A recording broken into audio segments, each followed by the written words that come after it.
He's right here. Yeah. That's such a good thing to have. Yeah. And we know we can rely on him. Sorry, just a minute. Unexpected phone call.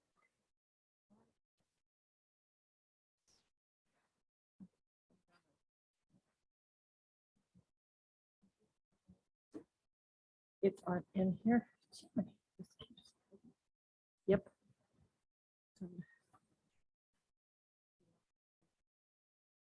I'll do the first word, Tyler. I wasn't gonna do it.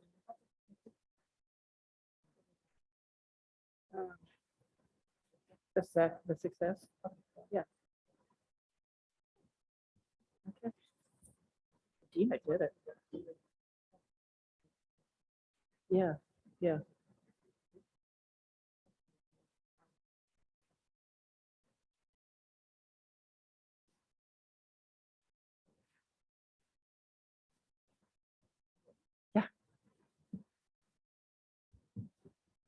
All right, we're ready to start.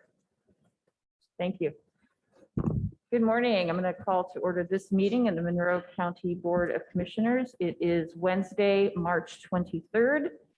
And I will note for the record that 2 commissioners are present, Commissioner Giffens and myself.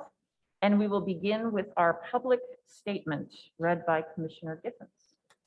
We, the Monroe County Board of Commissioners, renew our commitment to welcome and protect the rights of all people, regardless of age, race, color, creed, disability, sexual orientation, gender identity, marital status, economic status, and national origin. And we affirm the right of every person to live peacefully and without fear. And we will fight and resist at every step discrimination and harmful policies, whatever their source. We also stand in support of our county public school systems, both RBB and MCCSC. All right, thank you so much. We will move on now to department updates. We have Ms. Cottle from the Health Department. Good morning. Good morning to you. Our 2-score metric and our advisory level both remain in blue this week on that Indiana Department of Health map. And we have been told, I think I mentioned this earlier, that that map would go away. And we have been told this is the last week we will see it.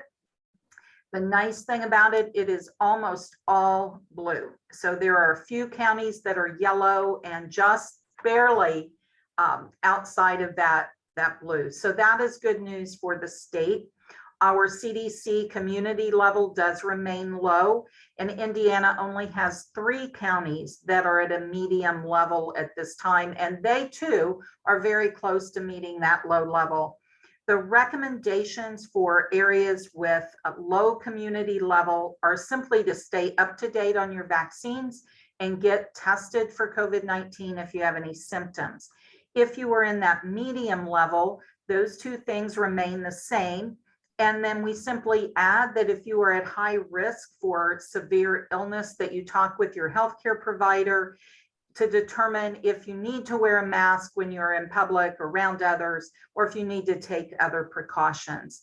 Masks are still currently required on public transportation per federal order, and businesses may still require them. So stay attuned when you're out and about. I would keep that mask handy just in case you need it. COVID-19 is circulating, although still remaining at lower levels. We expect to see some increase in cases after the breaks that we've had, some events that may be occurring, but we're not at this time expecting any big surges. In terms of BA2 variant, it is circulating. New accounts for the estimation are that across the nation, we are at about 35% are the BA2 variant. While it is more transmissible, we are not seeing a lot more hospitalizations, severe illness, or deaths at this time. So that's good news. And the vaccine does remain a good tool for all of the variants that are circulating at this time. Our hospitalizations continue to drop. And so the numbers and the data is supporting that we are at a low community level, and while the virus is still circulating, we're not out of the woods as far as that goes. It is still good news. The Gravity site off Curry Pike is still open through April 1st. And I mentioned before that all of those Gravity sites will be closing during the month of April. I would encourage anyone who has traveled for spring break, anyone who is concerned that they may have been a close contact, somebody certainly with symptoms should take advantage of testing that is available. And the Gravity site is free. It's a PCR test. It is not a rapid antigen test. The CDC has also posted a new tool outlining recommendations for people with COVID-19. So the information in that tool is not new, but it's a nice one sheet kind of what do I do if. So I would encourage people to visit the CDC website for that if they're wanting or needing that information. And the state health department also has their isolation and quarantine calculator. So if you have been exposed or you've tested positive and you need to know when do I start my count and that kind of thing, that information is still available online for you. Moderna and Pfizer have both submitted data for emergency use authorization on additional boosters. That there is a scheduled review of that in April. So the determination is yet to be known. So we'll see what happens in April with those. Vaccine is still available for anybody who is eligible, whether they need their first dose or a booster dose. And that is where we are today. Excellent. Thank you so much. I appreciate your time and all the information you've provided. We continue to be optimistic. Comments, questions, Commissioner Githens? Yes, I understand that both Pfizer and Moderna have applied for the fourth shot or the second booster. Any word on that? No, that was what I was talking about. That is set to be reviewed in April. I think the meeting is April 6th, and they're not expecting a vote at that time, but all of, there's some time between now and then. So we'll just have to wait and see. Great. Thank you again so much. We appreciate you being here and we will see you again. Thank you. All right. We also have a department update from Ms. Ridge, Highway and Public Works. Good morning. First of all, I want to say we've had a lot of rain. We have some roads closed out there. We post those on our website, and I would encourage everybody to observe the signage and avoid the roads that are closed due to flooding. Second is potholes, of course, when we get all of this flooding. I understand that the hot mix is going to be starting to be made next week, so that will make a lot better conditions for everybody. If you do have potholes to report, you can report it on the county webpage, and it goes straight to our department. And you can also call the department at 812-803-6810. And lastly, I want to state that Monroe County submitted a project for the last NOFA call. It was, which is a notice of funding availability for 2027 construction projects with NDOT. We were awarded Bridge 83, which is Dillman Road, which is west of State Road 37 for that bridge replacement. It was in the amount of just under 2.3 million. And again, construction season is not until fiscal year 2027, but that's how far out you have to prepare and design and do right-of-way acquisition. So I just want to say thanks to the commissioners and the council, the highway department personnel from 2016 out to fiscal year 2027. I think between community crossings and the NOFA calls and NDOT helping out with our current projects, it's right around $35 million for our infrastructure. So, so thank you, commissioners, for all of the support. The thanks go to you and your staff for getting these awards. This is amazing, and we cannot thank you enough for all your hard work, because that makes a great deal of difference. 35 million over that many years. Takes a lot of planning. So again, we're out to 5 years, but we're very fortunate for what Monroe County's been awarded. Yeah, I think that comes down to your department, your staff, your work on making sure that we're staying on top of everything and staying on deadline. So thank you so much. Absolutely. I Great think news. it's also important to note that the way bridges used to be built, they were much shorter. Now you have to go out further and higher. And I mean, You've educated me on this. It's not that I know this. It's. No, you're absolutely right. I know we have the major bridge fund, and you have to have a bridge that's over 200 feet in length to be able to have a major bridge fund in a county. We had 6, and we've already constructed one with the Fullerton Pike Phase 2 project. We have Mount Tabor Road that will be a major, over that 200-foot length. Fullerton Pike Phase 3 that's coming will be over a 500 length bridge. And that all has to Wow. deal with meeting DNR requirements and such, But it also means additional right of ways that you have to take care of and. and a lot more Engineering. cost. Yeah, Yes. Yes. amazing. Thank you so much. What great news. Nice to start with a good news day. Next, we have a proclamation for National Safe Place Week. If you would, Commissioner Dickens. begin. Sure, this is in observance of National Safe Place Week, whereas National Safe Place Week will be celebrated across the nation during the week of March 20th through 26th, 2022. And the youth of Monroe County, Indiana will determine the future strength of our country and be the bearers of our democracy. And youth need a stable, safe haven from various negative influences such as child abuse, substance abuse, and crime. And they need to have resources readily available to assist them when faced with circumstances that compromise their safety. And the Safe Place program is committed to protecting the youth of Monroe County, Indiana by offering access to short-term housing at neighborhood locations where trained volunteers are available to counsel and advise young people seeking assistance and guidance. And utilizing designated locations, excuse me, where youth can get information and immediate help.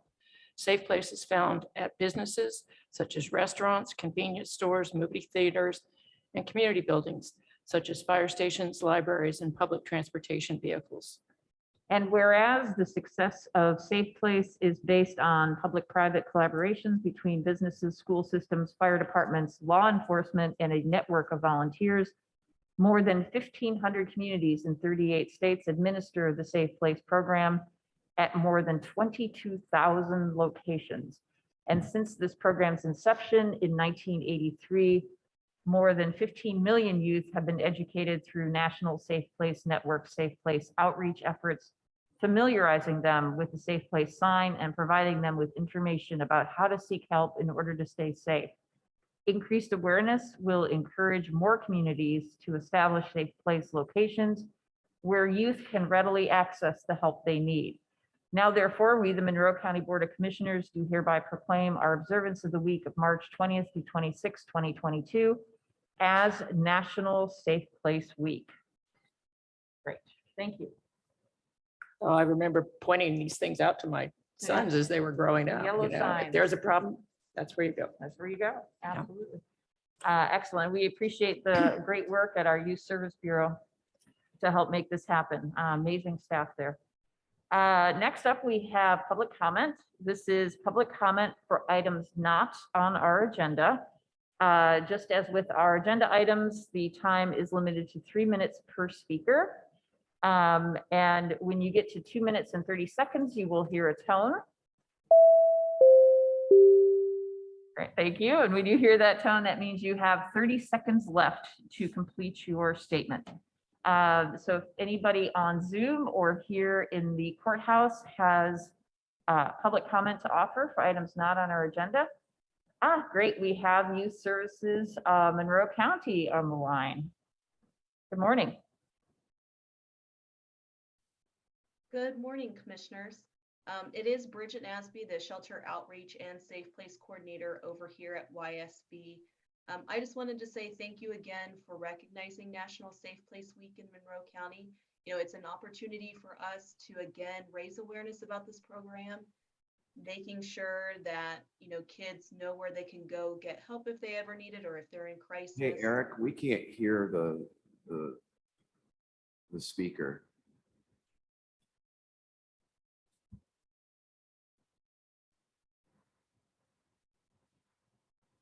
This is always the fun part, the tech part, isn't it?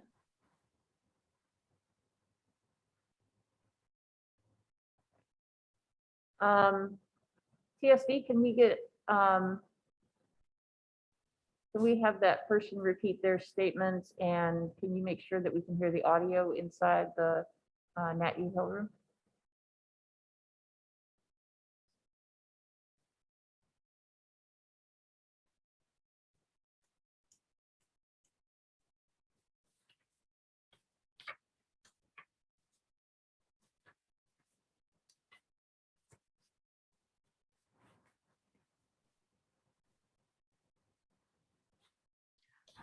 I'll just kind of keep talking just to make sure if you can hear me, just let me know. We can hear you on the Zoom end, so your audio is working correctly. Perfect. So I'll just start again. Well, good morning. I get to go twice. It is Bridget Nasby. I'm the Shelter Outreach and Safe Place Coordinator over here at YSB. And I just wanted to say thank you again for recognizing National Safe Place Week here in Monroe County. You know, it's a great opportunity for us to raise awareness about the program that helps our young people in crisis. We also want to take the time to recognize our staff and our community partners who serve as safe place sites, volunteers, and who allow us to extend the doors here at YSB. So again, just thank you for the support. Great.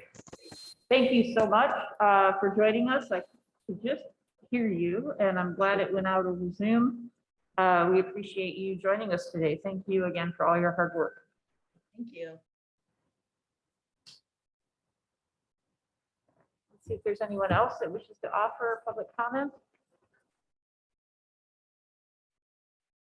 Do not see any. So with that, we'll move on to our next agenda item. I move approval of the minutes from March 16th, 2022. Second. Do you have any comments, corrections, edits? None whatsoever. Okay, excellent. All those in favor of approving the minutes of March 16th, 2022, signify by saying aye. Aye. Motion carries 2-0. All right. Next item, please. I move approval of accounts payable March 23rd, 2022, and payroll March 25th, 2022. I will second that, and Mr. Miller's here in person. Please tell us all about it. Of course. Good morning, Commissioners. The total for claims was $1,856,942.11. $426,244.75 was for the Convention and Visitors Bureau for second quarter operational funds. $420,974 was for Area 10 Agency on Aging Rural Transit for the FTA or Federal Transit Administration operating grant for quarter ending 12/31 of 21. $228,284.85 was for Anthem Inc. for March premiums, claims, and fees. $159,000 was for Regions Bank for the Convention Center loan payment. And finally, $122,600 was for Purdue University Cooperative for the 2022 contractual services. As far as payroll, the total was $1,745,508.57.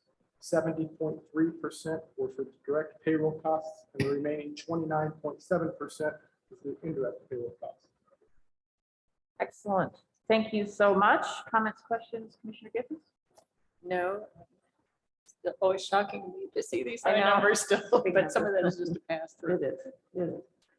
I don't have any either. Let's see if there's any public comment on this item, either here in the NetU Hill Room or via Zoom. Raise your hand on the Zoom screen. Seeing none, we'll come back for a vote. All those in favor of approving the claims docket, accounts payable March 23rd, 2022, and payroll March 25th, 2022, signify by saying aye. Aye. Motion carries. Thank you. Thank you. And we don't have any reports today, so we will move on to new business. Move approval of electronic recording services agreement with Simplifile Corporation Service Company, CSC, and Indicom Global Service. I will second that, and we have our reporter, Mr. Schmitz, joining us. Good morning. Can you all hear me okay? We sure can. Okay, great. All righty. I actually should have, let's see, Simplifile, CSC, and Indicom in there together this time. I realize this is seeming like deja vu all over again. I was in front of you a couple of weeks ago. I got a little kinked up with the packet there, so we're basically redoing this. So it's the same basic deal with passage of 2022 Indiana Senate Bill 357 to require all Indiana counties to accept and record documents submitted electronically. Counties are moving to accommodate multiple e-recording service providers, that is ESRPs. These agreements enable our recording software partner to aggregate electronic submissions by several certified ERSPs, allowing us to process all submissions through a single interface rather than having everybody in all three affected offices have to learn multiple systems. Great, thank you so much. Comments, questions, Commissioner Gibbs? Is this an unfunded mandate from the state again? It does not need to be it does not need to be funded at all. It is no cost to us. Great. Just a mandate then. We can accept that for a That I change, can right? accept. It's All right, it's a no funds applicable mandate. right, excellent. Great, so let's see if there's any public comment on this item. Either come up to the podium in Nat U Hill or raise your hand on the Zoom screen. All right, seeing none, we'll come back to the board for a vote. All those in favor of approving the electronic recording services agreement with Simplifile Corporation Service Company and Indicom Global Service signify by saying aye. Aye. Motion carries 2-0. Thank you. Thank you again, commissioners. Have a nice day. Have a nice day. All right, next item, please. Move approval of subaward agreement with trustees of Indiana University for the Reducing Revocations Challenge Grant. Fund name and number to be determined in an amount of $170,000. I will second that, and we have Mr. Hatfield joining us. Good morning. Tell us all about it, please. Good morning, Commissioners. Troy Hatfield, Deputy Chief Probation Officer.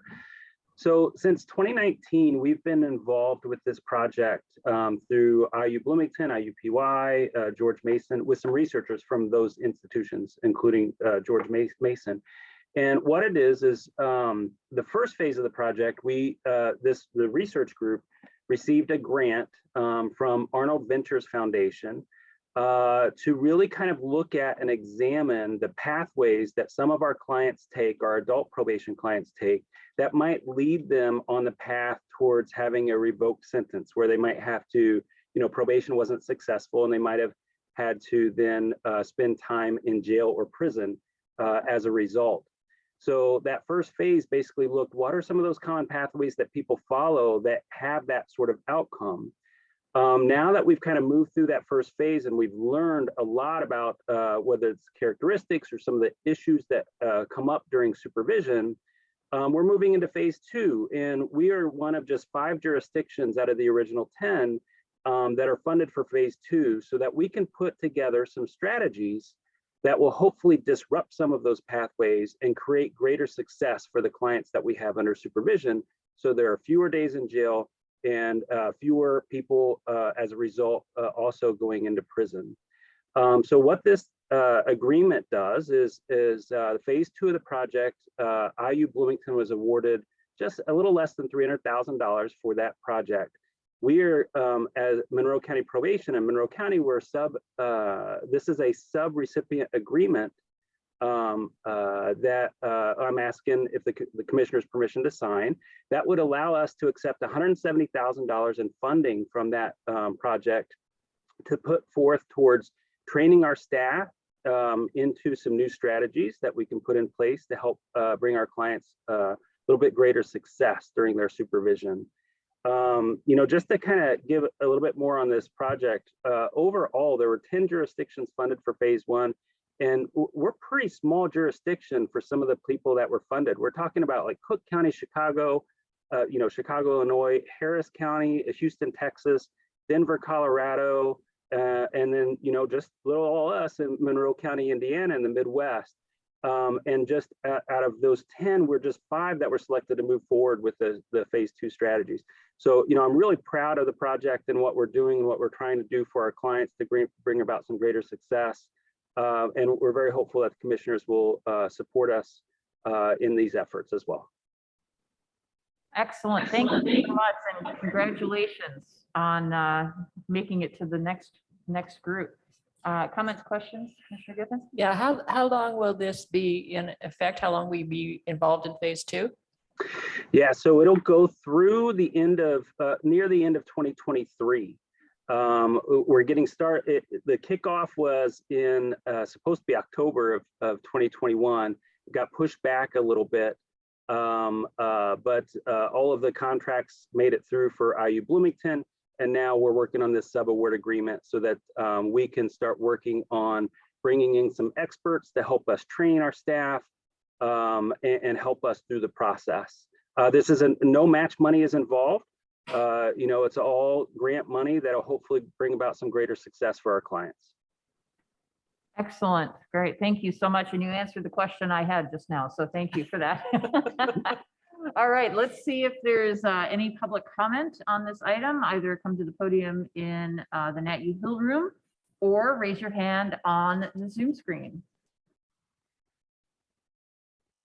All right, seeing none, I'll come back for a vote. All those in favor of approving the subaward agreement with the trustees of Indiana University for reducing revocations challenge grant signify by saying aye. Aye. Aye. Motion carries 2-0. Thank you. Again. Congratulations. All right, next item, please. Move approval of Bledsoe, Riggert, Cooper, and James Land Surveying and Civil Engineering Service Agreement. Fund names, County General and non-reverting contractual. Fund numbers 1,000 and 1179 in an amount not to exceed $5,500. I will second that. Ms. Whitmer, good morning. Nice to Good- see you here. Good morning. It's nice to be here. We're asking for you to approve this before the park board approves it today at 3:30. County legal thinks that this would be a good move so we can go quicker on the survey. We have some tree issues and we need to make sure if they're on the park side or a homeowner side of the boundary line. Comments, questions? Commissioner Gibbons? No, we've had a lot of good success with this company and their, Yeah. the work of Bledsoe, Riggert, Cooper, and James has been excellent over the years. so. Oh, they've been a wonderful, wonderful vendor for us to work with. And I don't know if you've noticed the map that is in the packet. It is not a straight line. And why do we need this? Why are we? We're having some tree issues right now, and we Okay. don't know if they're on the park side or the homeowner side. Got it. Makes sense. Okay, And this is specifically at Jackson Creek Park. right. Yes, and it's just, and once we get that boundary line, we will not lose it. The park staff will be diligent on keeping the stakes situated. Excellent. Good, thank you. So when we go ahead and make the motion to approve, I'm going to say that it's pending Parks Board approval. Okay, good. That is fine. Excellent. So let's see if there's any public comment on this item. Does anybody have comment either here in the Nat U Hill room or via Zoom? Raise your hand on the Zoom screen if you do. Seeing none, we'll come back for a vote. All those in favor of approving the Bledsoe, Riggert, Cooper, and James Land Surveying Civil Engineering Service Agreement pending Parks Board approval signify by saying aye. Aye. Motion carries.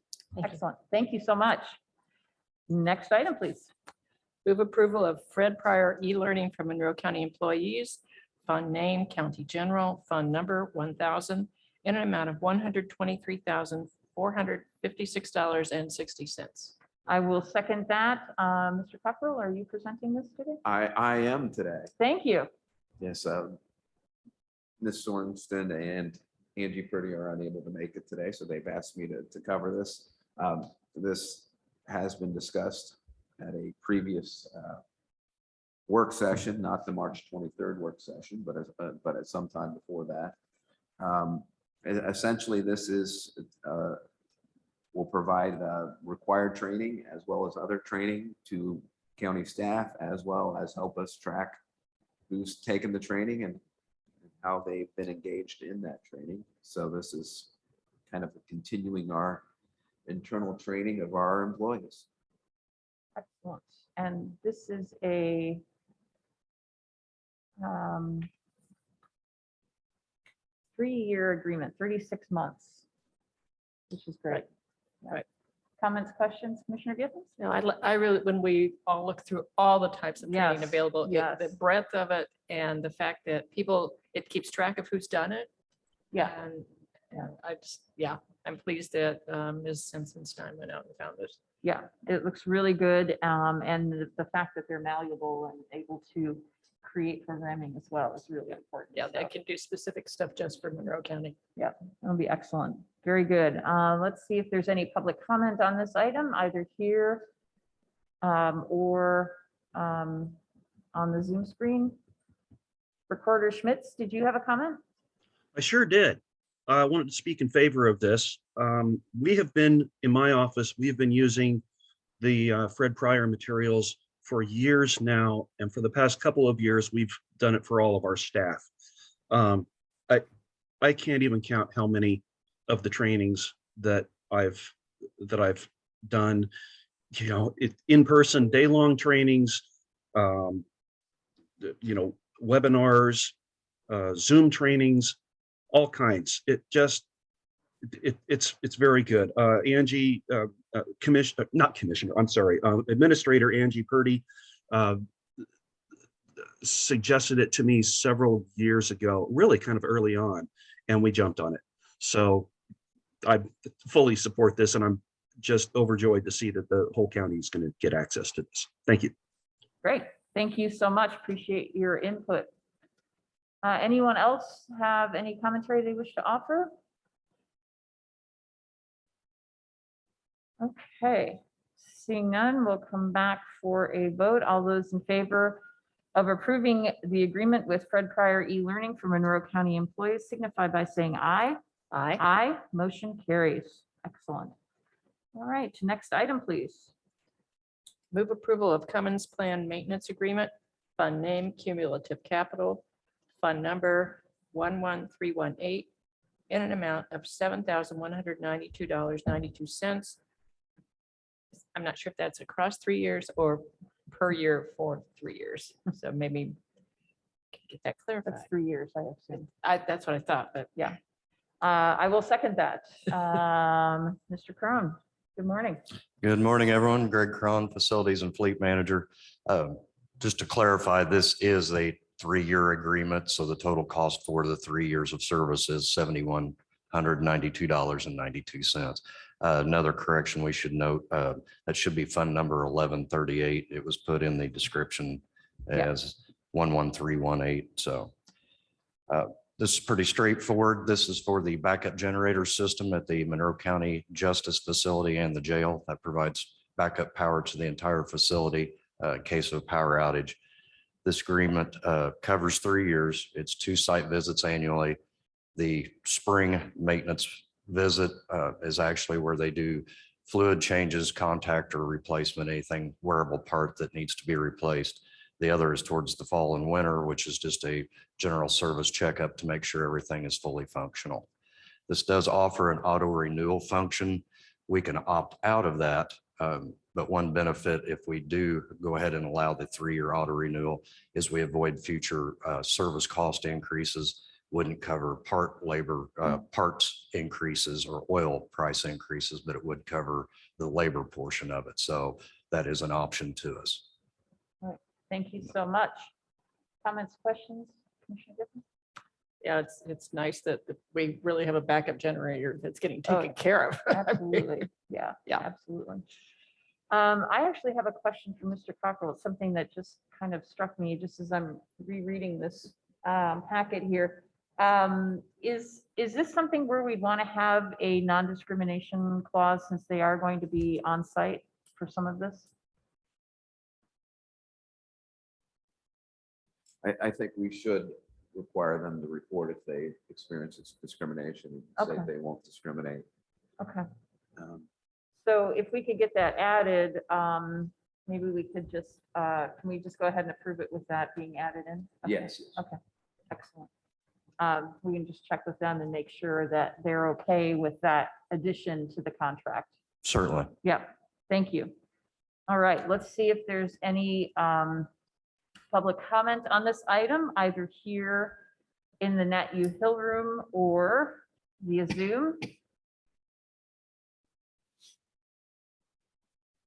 All right, so with that, we'll come back for a vote. All those in favor of approving an amended Commons Plan Maintenance Agreement that includes a non-discrimination clause signify by saying aye.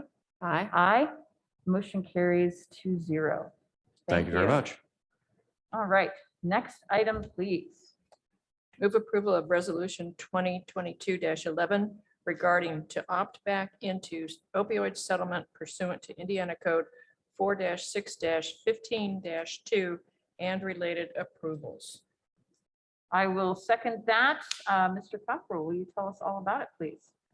Yes, as you are well aware of, for the last few years, we have been engaged in the opioid litigation that, along with many other entities in Indiana and across the United States.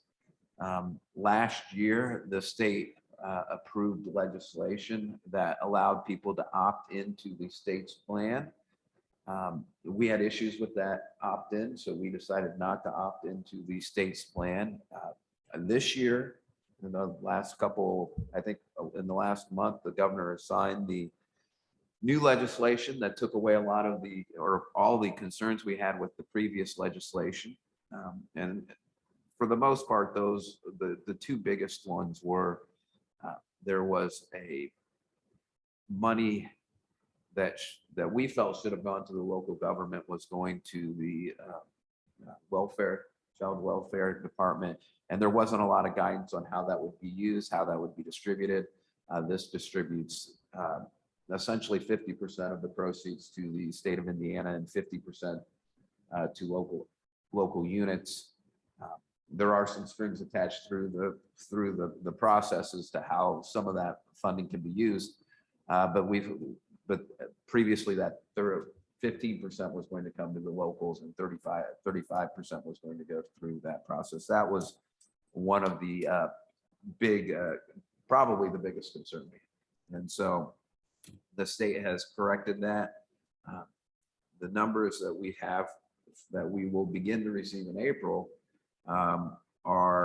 would total from the first two settlements, well, individually would be $2,386,371 or $2,386,371.57, and a second one of $559,601.87. The county will not receive all that because we have an agreement with an attorney. The attorneys did lower their fees, and so of that amount, I believe they're going to get about 8%, a little over 8% of that.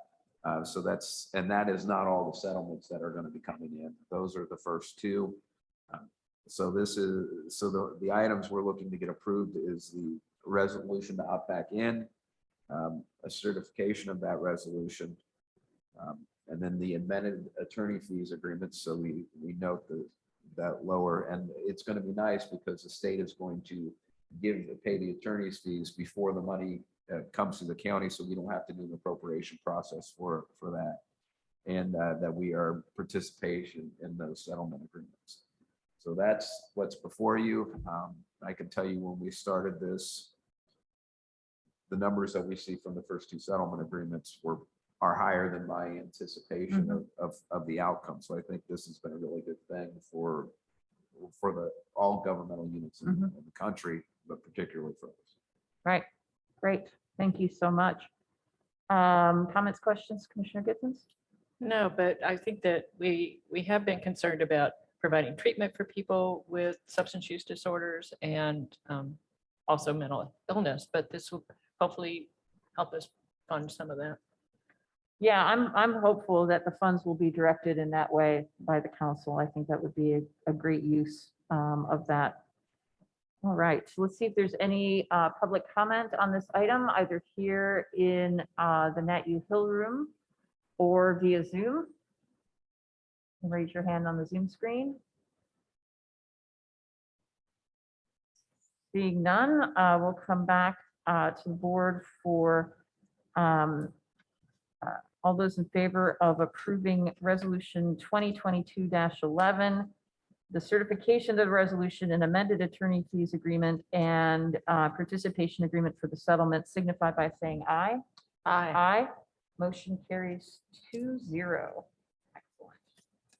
All right, we'll move on to the next item, please. Move approval of resolution 2022-12, Rogers Road property, also known as the Thompson site.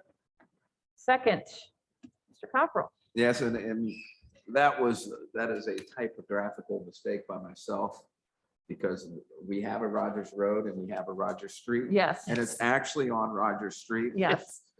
This is a resolution, and as we are aware, and as the commissioners have been aware, Catalan is proposing to do a major investment in the community.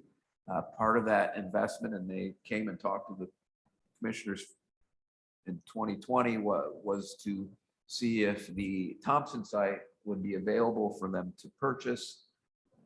The commissioners we've gotten 2 appraisals, and the commissioners indicated that they would be amenable to that kind of a transaction. But the Catalan's not quite there. So they want a little bit more time to kind of do the review, but they are planning to start to make the investment now. So this is just a way for the county to say, hey, we're not going to do anything with that property for 2 years. And if you come to us within that 2 years, we'll go through the statutory process for an economic development transfer of property, and we'll get to a conclusion, or the negotiations won't make it. But this is just committing us for the next 2 years to utilize that approach prior to doing anything else. Excellent. All right, thank you so much. Comments, questions, Commissioner Giffens? No. It's pretty well laid out. We've been talking about it for a while. I'm glad that Catalent is looking to expand here. Excellent. Yes, it is very exciting, and the prospects are great, and that is thrilling for all of us, and we're really excited about the potential here, and hopefully it will come to be. That would be an amazing thing for our community as a whole in terms of employment, and it's a great use of that property. So kudos to them, and so glad that we got to this point anyway. So let's hope things continue to work out. Let's see if there's any public comment on this item, either here in the NetU Hill room or via Zoom, if you would raise your hand on the Zoom screen. All right, seeing none, we'll come back to the board for a vote. All those in favor of resolution 2022-12 signify by saying aye. Aye. Motion carries 2-0. Next item, please. Move approval of VS Engineering Agreement for sidewalk/path project along Rogers Street. We got that right this time, right? Fund name 2021 GO bond, fund number 4814, in an amount of $37,200. I will second that. Ms. Ridge, tell us all about it. So we've had many discussions ever since the new library was going to be built at the corner of Rogers Street and Gordon Pike, with the lack of sidewalks in the area and getting the alternative modes of transportation to those areas in a safe manner. So this will be the first step in trying to see a scope of service out there, see what we can do, what we can't, what we can afford, what we can't. So this is just to get that going and see what options we have out there.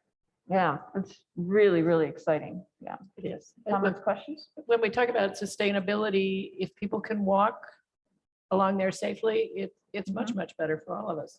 Yeah. Yeah, and it's they'll look at the overall area, east and west of Rogers Street, where there's existing sidewalk, where there's existing paths that come through the subdivisions, the roundabout, getting down to the roundabout. So they'll look at all options out there, and we'll hold, I think there's 2 public meetings that we put into the proposal so that we can keep the public involved with that project also. That is excellent. And I just want to thank again Ms. Jackie Porter, because she is a resident who teaches at Bachelor, and she brought this idea to us, and can't thank her enough for that.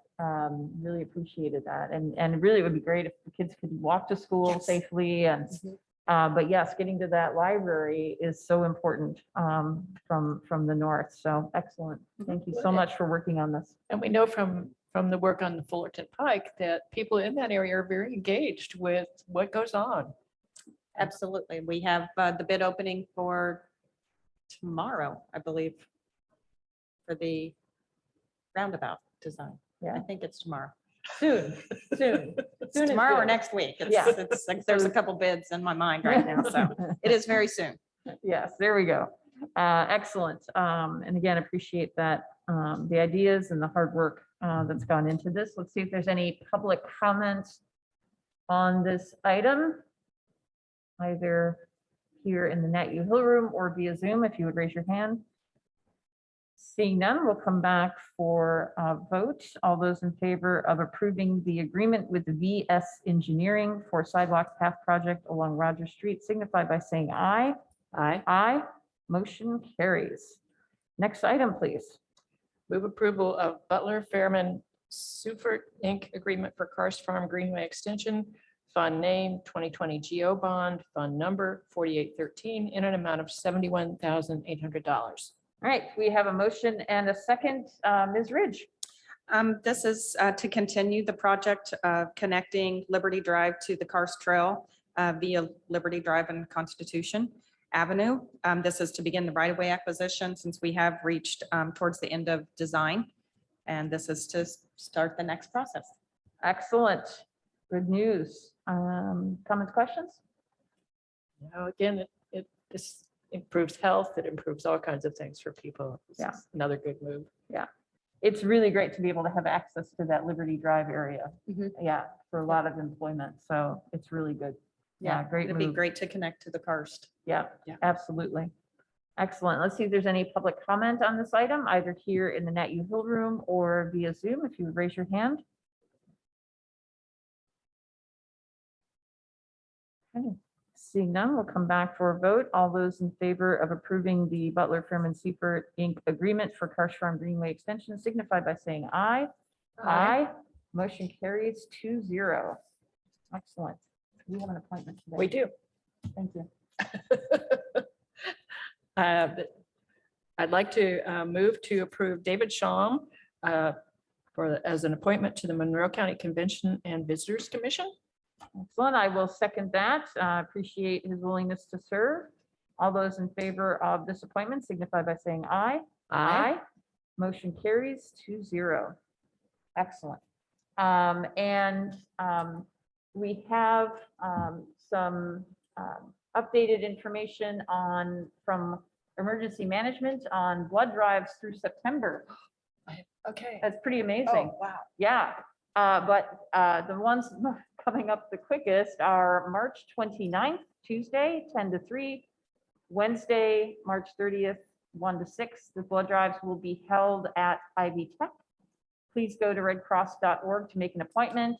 And you can go to co.monroe.in.us and click on the emergency management page, and you will find the list of dates for blood drives right through September, and all of them will be at Ivy Tech. Thank you, Ivy Tech, for doing that, and thank you, emergency management, for organizing this.